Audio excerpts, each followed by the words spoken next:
Breast cancer భారతదేశంలో ఇప్పుడు ప్రతి సంవత్సరం 2022లో 2,24,000 కొత్త బ్రెస్ట్ క్యాన్సర్ డయాగ్నోస్ చేయడం జరిగింది.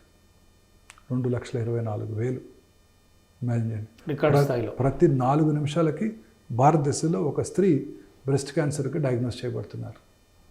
ప్రతి 6 నిమిషాలకి ఒక స్త్రీ గర్భసంచి ముఖద్వార క్యాన్సర్ వలన ప్రాణం కోల్పోతున్నారు. సో క్యాన్సర్ స్టాటిస్టిక్స్ చూసినట్టయితే ప్రతి సంవత్సరం భారతదేశంలో more than 15.5 lakh new cancer cases కనుగొనబడుతున్నాయి. మన పాపులేషన్ చైనా పాపులేషన్ ఒకటే. చైనాలో 36 లక్షల క్యాన్సర్ కేసులు, మన దగ్గర 15.5 అంటే నమ్మశక్యంగా లేదు. So cancer is not a notifiable disease. వాళ్ళ పొద్దున్నే నేను క్యాన్సర్ పేషెంట్ డయాగ్నోస్ చేశాను అనుకోండి, కొత్త కేసు, మనం వెంటనే ఎవరికి నోటిఫై చేయాల్సిన అవసరం లేదు, దానికి వైద్యం చేస్తే సరిపోద్ది. కరోనా కేసు డయాగ్నోస్ చేసామనుకోండి పొద్దున్నే ఆర్టీపీసీఆర్, ఇమీడియట్గా మున్సిపల్ అథారిటీస్కి, హెల్త్ అథారిటీస్కి పోర్టల్లోనే అప్లోడ్ చేయాలి.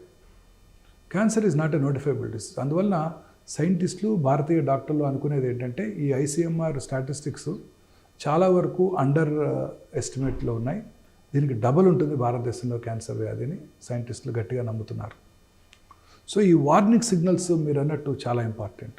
ఇప్పుడు ఉదాహరణకి బ్రెస్ట్ క్యాన్సర్ చూసినట్టయితే, కామన్ క్యాన్సర్, బ్రెస్ట్లో లంపులాగా తగలటం, బ్రెస్ట్ యొక్క సైజులో కానీ షేప్లో కానీ మార్పు రావటం, బ్రెస్ట్ యొక్క స్కిన్ మీద ఆరెంజ్ పీల్ అపియరెన్స్ అంటే ముడతలు పడినట్టు ఉండటం, బ్రెస్ట్ స్కిన్ మీద నరాలు ఉబ్బి ఉండటం, నిప్పుల్ అండ్ ఏరియా కాంప్లెక్స్లో అల్సర్ రావటం, నిప్పుల నుంచి బ్లడీ డిశ్చార్జ్ రావటం, 2 నిప్పుల్ అండ్ ఏరియా కాంప్లెక్సెస్ ఒకే లెవెల్లో ఉండకపోవటం, చంకలో గడ్డలు రావటం, these are all the warning signals of breast cancer.